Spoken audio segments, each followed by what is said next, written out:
Why the first millionaire in your family has it hardest. The day I hit my first $1 million, I cried because I looked around, and there was nobody in my life who understood what I'd just done. That's the story they never tell you. Everyone celebrates the millionaire. Nobody talks about the cost, the relationships that quietly broke, the family members who suddenly needed things, the imposter syndrome that doesn't go away just because your bank account says otherwise. They cheer you on from the outside. But inside, you're more alone than you've ever been. Today, we're telling that story, the real one.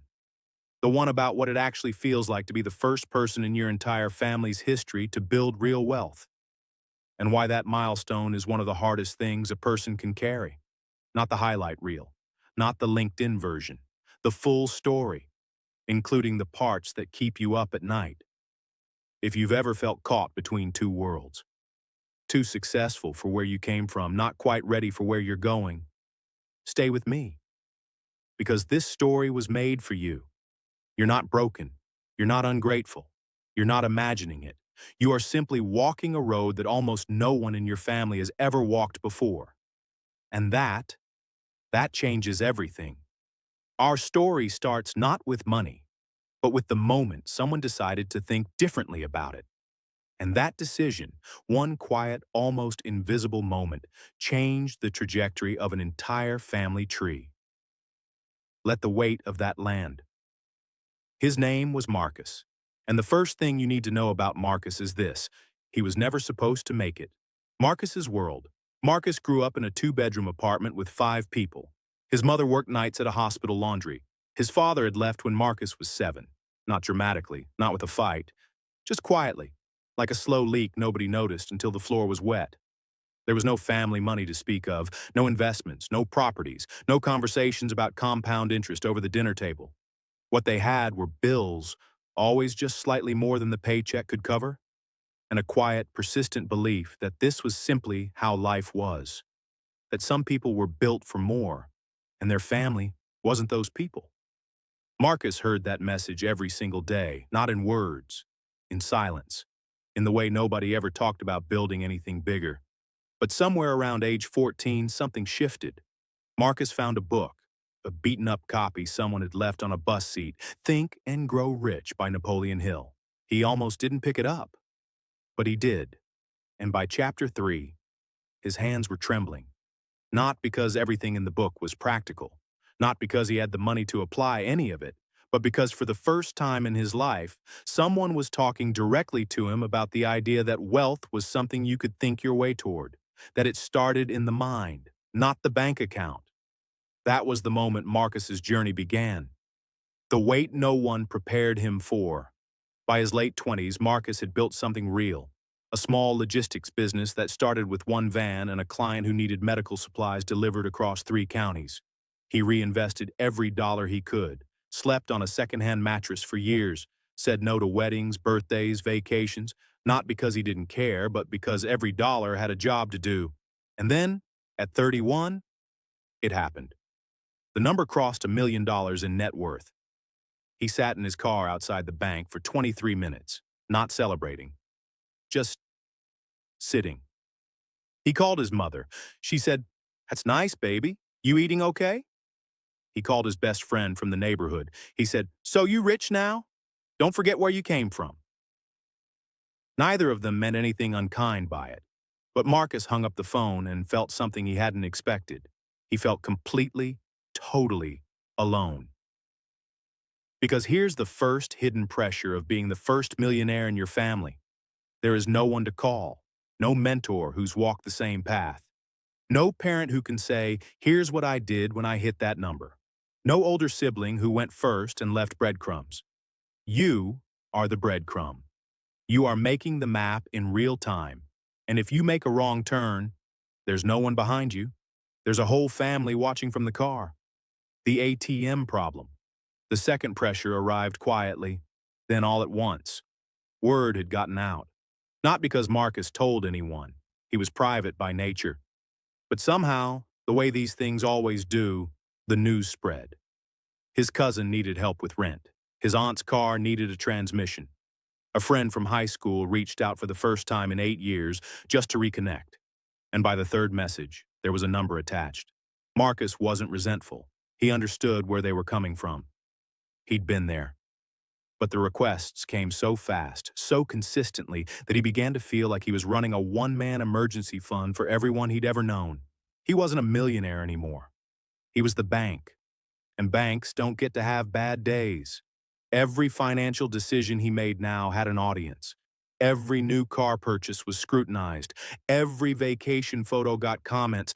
Every no was a betrayal. Every yes was an expectation for the next one. And the worst part? He couldn't talk to any of them about it. Because how do you tell someone who's struggling to pay rent that you're stressed about giving money away? The imposter behind the balance sheet. The third pressure was the most insidious, because it came from inside. Marcus had the money. The numbers were real. But he didn't feel like a millionaire. He felt like Marcus from the two-bedroom apartment who got lucky and was probably one wrong decision away from losing it all. He second-guessed every investment.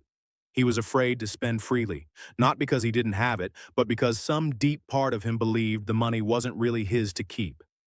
Psychologists have a name for this pattern. They call it imposter syndrome. The persistent feeling that your success is undeserved, temporary, or based on luck rather than genuine competence. But for first-generation wealth builders, it runs even deeper than that. It's not just, I don't deserve this. It's, nobody in my family deserves this. And if I believe I do, what does that say about them? Wealth guilt. It's real. And it's one of the most underrated destroyers of first-generation financial success. The psychology of first-generation wealth. Why your brain wasn't built for this. Let's step back from Marcus's story for a moment and talk about what's actually happening, scientifically, psychologically, inside the mind of the first-generation wealth builder. Because what Marcus was experiencing wasn't weakness, it wasn't ingratitude, it was the completely predictable result of carrying old programming into a new financial reality. Your brain, everyone's brain, is shaped by environment. The beliefs, habits, and emotional responses you develop in childhood become the operating system you run for the rest of your life, unless you deliberately reprogram it. For people raised in scarcity, that operating system is built for survival, for making do, for immediate resource consumption, because resources were never guaranteed to still be there tomorrow. Spending everything feels natural. Saving feels risky. Investing feels like gambling. And wealth feels like something that happens to other people. When you earn your first million or your first significant amount of money, you haven't just changed your bank balance. You've stepped into a completely different psychological world. And your old operating system doesn't have instructions for it. The three psychological barriers research in behavioral economics and wealth psychology has consistently identified three core psychological barriers that first-generation wealth builders face more intensely than anyone else. The first is identity dissonance, the internal conflict between who you were raised to believe you are and who your financial achievements say you've become. You can see it in Marcus's car outside the bank.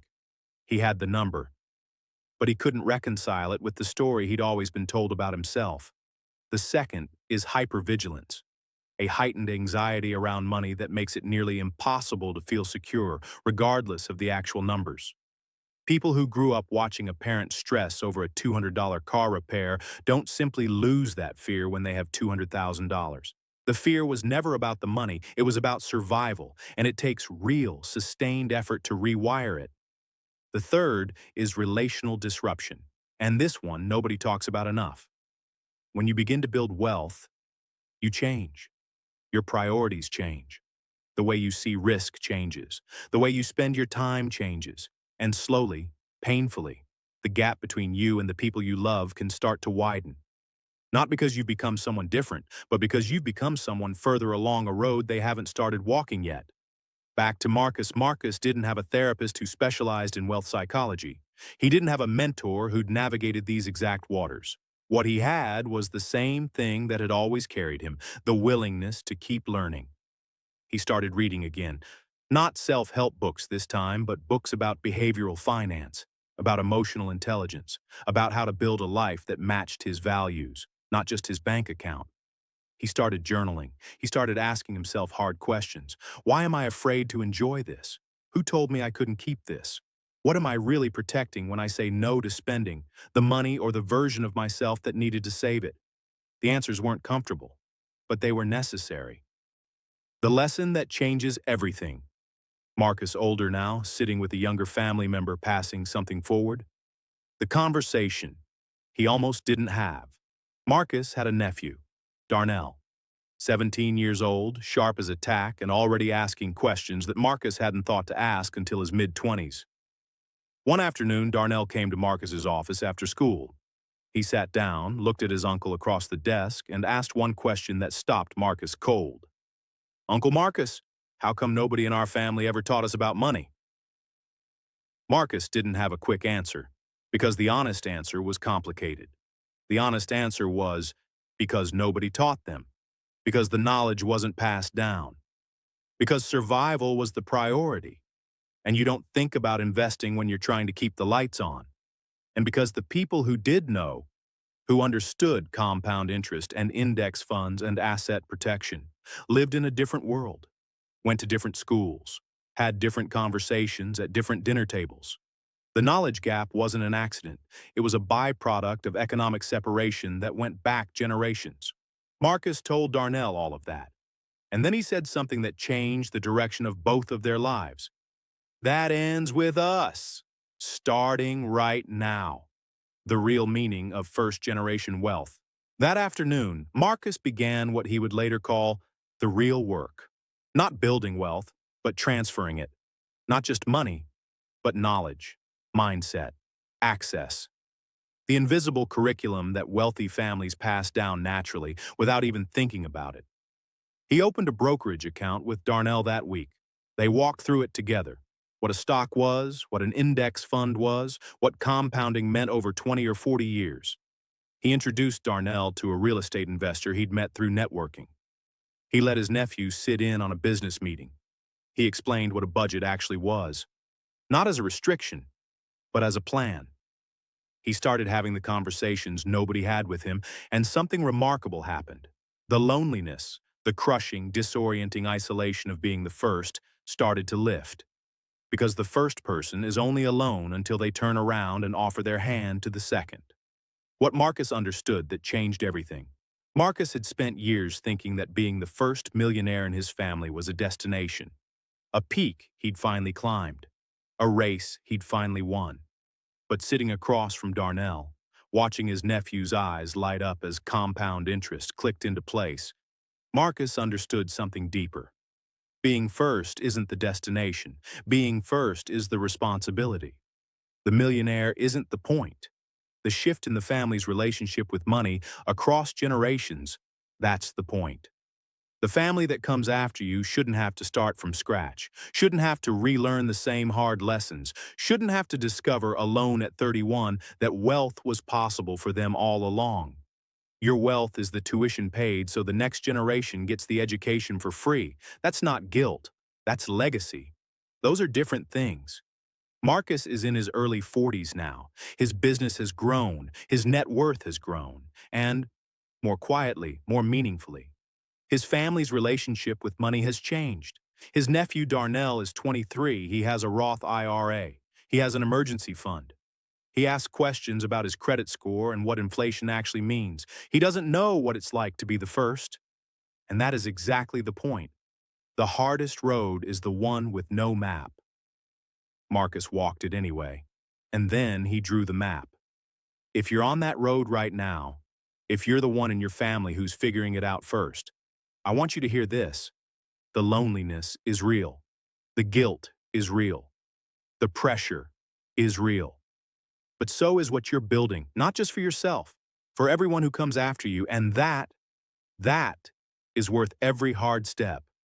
If this story resonated with you, if you're on the path to being the first, drop it in the comments. Tell me where you are in the journey. I read every single one. Subscribe to Wealth Tales Hub for more real money stories, real turning points, real lives changed, and I'll see you in the next one.